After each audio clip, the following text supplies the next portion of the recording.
नमस्कार दोस्तों, स्वागत है आपका हमारे YouTube चैनल जीके ट्रैकर पे।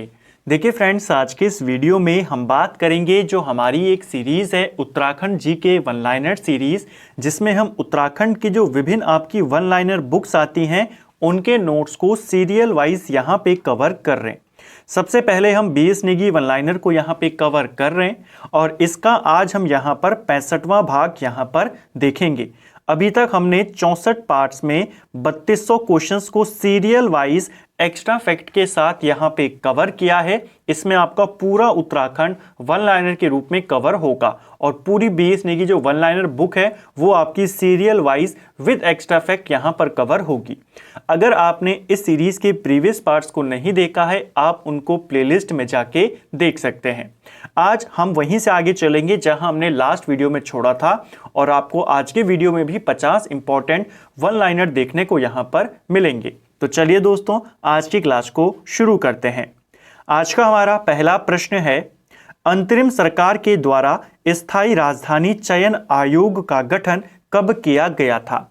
तो जो स्थायी राजधानी चयन आयोग था इसका गठन 2001 में किया गया था। ठीक है, बाद में इस आयोग को दोबारा से पुनर्गठन किया जाता है 2002 में और 2003 के अंदर इसका अध्यक्ष बनाया जाता है वीरेंद्र दीक्षित को।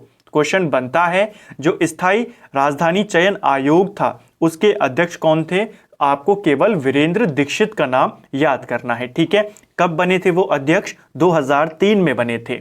जो ये दीक्षित आयोग था, पूरा नाम याद करेंगे, वीरेंद्र दीक्षित। ठीक है, इन्होंने राज्य की परमानेंट राजधानी के लिए 5 शहरों के नाम बताए थे, जिसमें देहरादून, काशीपुर, रामनगर, ऋषिकेश और गैरसैंण शामिल था। इन्होंने जो पहली प्रायोरिटी दी वो देहरादून को बोला और द्वितीय राजधानी के रूप में इन्होंने काशीपुर की यहां पर सिफारिश करी थी। इसे भी आपको याद करना है। ठीक है, नेक्स्ट है हमारा, भराड़ीसैंण में द्वितीय विधानसभा भवन निर्माण का शिलान्यास कब किया गया था? देखिए, भराड़ीसैंण गैरसैंण में पड़ता है। यहाँ पर दूसरे विधानसभा भवन का जो शिलान्यास किया गया ये 2013 में किया गया था। ठीक है, और गैरसैंण के अंदर जो विधानसभा सत्र हुआ पहली बार इस विधानसभा भवन में, ये कब हुआ? तो ये आपके 2017 में आयोजित किया गया था। ठीक है, गैरसैंण को ग्रीष्मकालीन राजधानी बनाने की घोषणा कब हुई थी? तो गैरसैंण उत्तराखंड की ग्रीष्मकालीन राजधानी है और यह घोषणा 4 मार्च 2020 को उस समय के मुख्यमंत्री त्रिवेंद्र सिंह रावत के द्वारा करी गई थी। ठीक है, इसे ग्रीष्मकालीन राजधानी उत्तराखंड की कब घोषित किया गया? 2020 में 4 मार्च आपको याद करना है। और जो इसके लिए अधिसूचना जारी करी गई वो करी गई थी 8 जून 2020 को। ठीक है, घोषणा 4 मार्च को, अधिसूचना 8 जून को। ठीक है, किस वर्ष गैरसैंण और अल्मोड़ा जनपद के चौखुटिया को मिलाकर गैरसैंण विकास परिषद का गठन किया गया था? तो गैरसैंण विकास परिषद, इसमें गैरसैंण और अल्मोड़ा का जो चौखुटिया है इन दोनों को मिलाया गया और ये बनाया गया 2014 में। डायरेक्ट क्वेश्चन बनेगा, गैरसैंण विकास परिषद कब बनी? 2014 में बनी थी। नेक्स्ट है हमारा, वैदिक काल में उत्तराखंड में किस जन का शासन था? तो वैदिक काल में उत्तराखंड में त्रिस्सु जन का शासन था। यह क्वेश्चन पेपर में पूछा गया है, किसका शासन था? त्रिस्सु जन का। नेक्स्ट है हमारा, कटेहर के हिंदू राजा खड़ग सिंह का कुमाऊं भागने का वर्णन किस पुस्तक में मिलता है? देखिए, जो कटेहर के हिंदू राजा थे खड़ग सिंह, इनके कुमाऊं भागने का वर्णन तारीख ए मुबारक शाही पुस्तक में मिलता है। इस किताब को लिखा है याहिया बिन अहमद सरहिंदी के द्वारा इस किताब को लिखा गया है। जो ये सरहिंदी था ये किसके दरबार में रहता था? तो ये मुबारक शाह के दरबार में रहता था। ठीक है, और इसी मुबारक शाह के ऊपर इसने इस किताब को लिखा है जिसका नाम है तारीख ए मुबारक शाही। ये मुबारक शाह कौन था? तो सैयद वंश का जो राजा था उसका नाम था मुबारक शाह। ठीक है, सैयद वंश जिसने दिल्ली पर शासन किया 1414 से लेकर के 1451 तक। तो उस सैयद वंश में एक राजा हुआ जिसका नाम था मुबारक शाह, उसी का दरबारी था याहिया बिन अहमद सरहिंदी जिसने इस किताब को लिखा है। ये प्रीवियस ईयर का क्वेश्चन है, पेपर में पूछा गया है। नेक्स्ट है, कत्यूरी प्रशासन में तहसील स्तर की प्रशासनिक इकाई को क्या कहा जाता था? तो कत्यूरी शासन काल में तहसील स्तर की जो प्रशासनिक इकाई होती थी इसे कर्मांत बोला जाता था। किस समिति ने उत्तराखंड में 3 मंडल बनाने की सिफारिश करी थी? तो उत्तराखंड में 3 मंडल बनाने की सिफारिश कौशिक समिति ने करी थी। एक गढ़वाल मंडल, एक आपका कुमाऊं मंडल और एक आपका तराई मंडल। तो 3 मंडल बनाने की सिफारिश किसने करी थी? कौशिक समिति ने करी थी।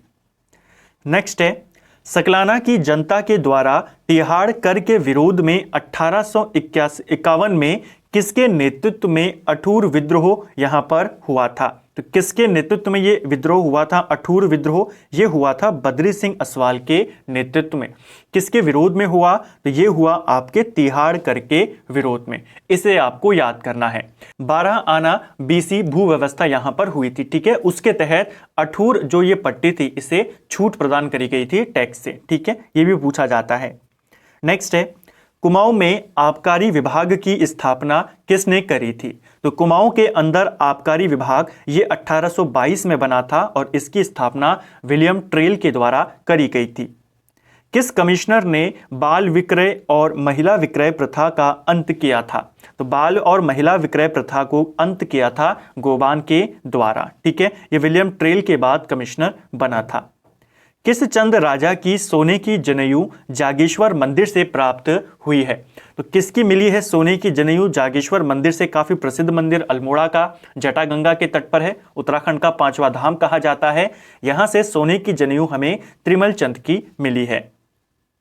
दक्षिण गढ़वाल का गढ़ केसरी किसे कहा जाता है? तो दक्षिण गढ़वाल का गढ़ केसरी ये केसर सिंह रावत को बोला जाता है। उपनाम पेपर में पूछे जाते हैं। नेक्स्ट है हमारा, किस कमिश्नर ने भोटिया जनजाति को लगान की माफी दी थी? यानी कि कौन से कमिश्नर ने भोटिया जनजाति का जो लगान था उसे माफ कर दिया था? वो था विलियम ट्रेल। पूछा जा सकता है। नेक्स्ट है, किस कुमाऊं कमिश्नर ने सदर अमीन का पद सृजित किया था? तो सदर अमीन का पद जो ये सृजित किया ये गोबान के द्वारा ही किया गया था 1837 में, ठीक है। ये कुमाऊं का तीसरा कमिश्नर था जो ट्रेल के बाद बना था। किस ग्रंथ में उत्तराखंड का नाम ऊशीनगर भी मिलता है? देखिए, उत्तराखंड का जो हमें सबसे पहला उल्लेख मिलता है वो ऋग्वेद में मिलता है। ऋग्वेद में इसे ब्रह्मपुर बोला गया है, ब्रह्मक्षेत्र बोला गया है। इसके अलावा इसमें इसका एक नाम ऊशीनगर भी मिलता है। तो उत्तराखंड का नाम ऊशीनगर भी हमें ऋग्वेद में ही मिलता है। केदारखंड में मंदाकिनी को क्या कहा गया है? तो केदारखंड में मंदाकिनी नदी को शीरधारा बोला गया है। क्वेश्चन बन सकता है। किस नदी को राट वाहिनी के नाम से भी जाना जाता है? तो राट वाहिनी ये बोला जाता है। देखिए, कहीं पर राट वाहिनी है, कहीं पर रथ वाहिनी है। ये नाम है किसके? पश्चिमी रामगंगा के, ठीक है। नेक्स्ट है, तालेश्वर ताम्रपत्र में किस भाषा और लिपि का प्रयोग किया गया है? तो तालेश्वर ताम्रपत्रों में आपकी संस्कृत भाषा और ब्राह्मी लिपि का इस्तेमाल किया गया है। इसे भी आपको याद करना है, ठीक है। तालेश्वर ताम्रपत्र में संधि विग्रहक पद किसके लिए प्रयुक्त हुआ है? तो तालेश्वर के ताम्रपत्रों में संधि विग्रहक जो ये पद है ये विदेश मंत्री के लिए इस्तेमाल किया गया है, ठीक है। कत्यूरी शासन में महल का प्रहरी कौन होता था? देखिए, कत्यूरी शासन काल में महल का जो प्रहरी होता था उसे राजद्वारिक बोला जाता था, ठीक है। इसे भी आपको याद करने हैं। जो ये तालेश्वर ताम्रपत्र है यहाँ पर ये आपके पौरव वंश से संबंधित हैं। इसे भी आपको याद करना है, ठीक है, पूछा जा सकता है। नेक्स्ट है हमारा, देहरादून के किस स्थान से 4 अश्वमेघ यज्ञ होने का विवरण मिलता है? तो देहरादून के जगत ग्राम से हमें 4 अश्वमेघ यज्ञ होने का विवरण मिलता है। ऐसे क्वेश्चन डायरेक्ट आपसे पूछे जाते हैं कि बताइए कहां से हमें 4 अश्वमेघ यज्ञ होने का विवरण मिलता है? आप बताएंगे देहरादून के जगत ग्राम से मिलता है। बोध गया अभिलेख में कुमाऊं के लिए किस शब्द का प्रयोग मिलता है? तो बोध गया अभिलेख में कुमाऊं के लिए कामादेश शब्द का इस्तेमाल किया गया है, ठीक है। कामादेश शब्द का वहां पर इस्तेमाल हुआ है। नेक्स्ट है हमारा, मानवोदय काव्य में कुमाऊं के लिए किस शब्द का प्रयोग हुआ है? मानवोदय काव्य जो कि कवि भरत की रचना है, ठीक है। कवि भरत जो मानसाह के दरबार में रहते थे, इनके जो मानवोदय काव्य है उसमें कुमाऊं के लिए कुमांचल का इस्तेमाल किया गया है, ठीक है। किस काल में कुमाऊं क्षेत्र को उत्तर कौशल भी कहा जाता था? इसको कुमाऊं करना, ठीक है। कौन सा काल था जिसमें कुमाऊं क्षेत्र को उत्तर कौशल भी कहते थे? तो रामायण काल में कुमाऊं को उत्तर कौशल भी बोला जाता था, ठीक है। रुद्रप्रयाग से प्राप्त धारशिल शिलालेख का संबंध किस परमार राजा से है? तो ये क्वेश्चन बनता है कि धारशिल शिलालेख कौन से वंश से संबंधित है, किस राजा से संबंधित है? राजा का नाम है यहाँ पे अनंतपाल। जो आपका धारशिल शिलालेख है ये पवार राजा अनंतपाल द्वितीय से संबंधित है, ठीक है। ये पवार वंश का 29वां राजा था और इसी का एक शिलालेख हमें धारशिल से मिला है जो आपको याद करना है। पवार कालीन समस्त ताम्रपत्र की भाषा क्या थी? तो पवार काल में जितने भी ताम्रपत्र आपके बने उनकी जो भाषा है वो गढ़वाली थी। और सबसे प्राचीन ताम्रपत्र हमें किस पवार राजा का मिला है? तो आप जानते हैं जगतपाल का मिला है जो कि पवार वंश का 34वां राजा था, ठीक है। इसे भी आपको याद करना है। पवार वंश में स्वयं की मुद्रा चलाने वाला पहला शासक कौन था? तो अपने नाम से मुद्राएं चलाने वाला पहला पवार राजा था लखन देव, ठीक है। लखन देव पवार वंश का 28वां राजा था और अपने नाम की मुद्राएं चलाने वाला ये पहला राजा था। कुड़िंद कालीन मुद्राओं में किस लिपि का प्रयोग हुआ है? कुड़िंद काल की जो मुद्राएं हमें मिली हैं इनमें आपकी ब्राह्मी लिपि और खरोष्टी लिपि दोनों का इस्तेमाल किया गया है, ठीक है। जो कुड़िंद वंश का सबसे प्रतापी राजा है अमोघ भूति, उसकी मुद्राओं में हमें दोनों लिपियां यहाँ पर मिलती हैं। जो बाकी के कुड़िंद नरेश हैं उनकी केवल हमें ब्राह्मी लिपि मिलती है, ठीक है। लेकिन यहाँ पर कुड़िंद कालीन मुद्राएं पूछी हैं तो दोनों लिपियों में हमें उनकी मुद्राएं मिली हैं, ठीक है। चलिए, सुदर्शन शाह के समय टिहरी राज्य कितने परगनों में विभक्त था? तो सुदर्शन शाह के काल में परगनों को ठाणा बोला जाता था और जो टिहरी राज्य था वो उस समय 4 थानों में विभाजित था, ठीक है। किस पवार शासक ने छोटी दीवानी और बड़ी दीवानी न्यायालयों की स्थापना करी थी? तो छोटी दीवानी और बड़ी दीवानी न्यायालयों की स्थापना सुदर्शन शाह के द्वारा करी गई थी, ठीक है। तराई क्षेत्र में नहरों संबंधी मुख्य सुधार किसने किया था? तो इसे हमने लास्ट वीडियो में भी देखा था कि तराई क्षेत्र में नहरों का विकास जो किया था वो कैप्टन जोन्स के द्वारा किया गया था। लास्ट वीडियो में जब हमने इसी सीरीज के अंतर्गत जो अंग्रेज शासन था, प्रशासन था, उनके कमिश्नर थे, उनके बारे में बात करी थी, वहां पर भी हमने इस बारे में बात की थी। नेक्स्ट है, गोरखा शासन में कानूनगो को क्या कहा जाता था? तो गोरखा शासन काल में कानूनगो के लिए दफ्तरी शब्द का इस्तेमाल होता था। किस वर्ष कुमाऊं कमिश्नरी की जनता को विधानसभा में प्रतिनिधि भेजने का अधिकार प्राप्त हुआ था?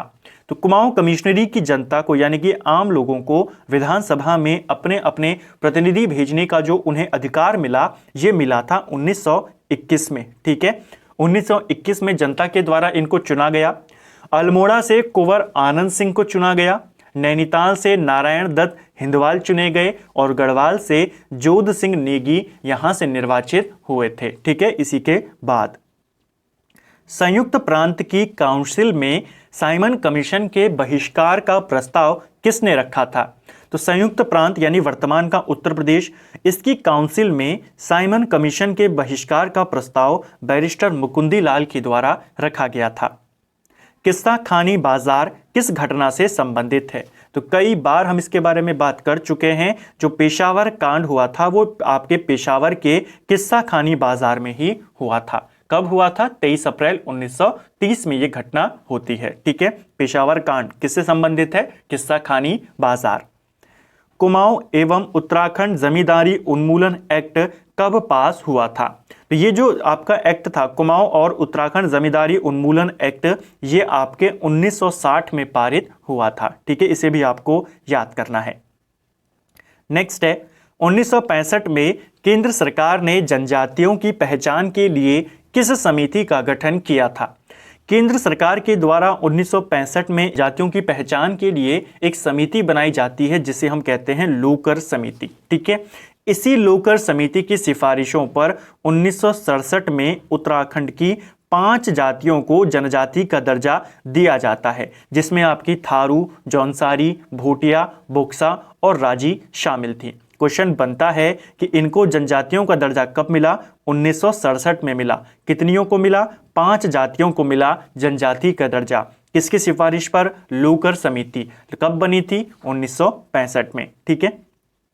सर्वप्रथम राज्य की किस जनजाति को आदिम जनजाति का दर्जा मिला था? देखिए, जनजाति का दर्जा तो इनको 1967 में मिल गया, 5 जातियों को। ठीक है। इन 5 में से 2 जनजातियों को आदिम जनजाति का दर्जा दिया गया है। एक को मिला था 1975 में और दूसरे को मिला था 1981 में।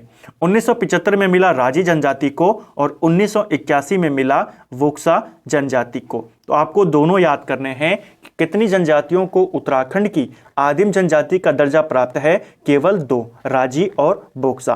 राजी को सबसे पहले मिला 1975 में और फिर बोक्सा को मिला 1981 में। ठीक है। राज्य में सर्वाधिक आबादी किस जनजाति की है? तो ये क्वेश्चन बहुत बार बनता है। राज्य का सबसे बड़ा जनजातीय समुदाय थारू जनजाति है। ठीक है।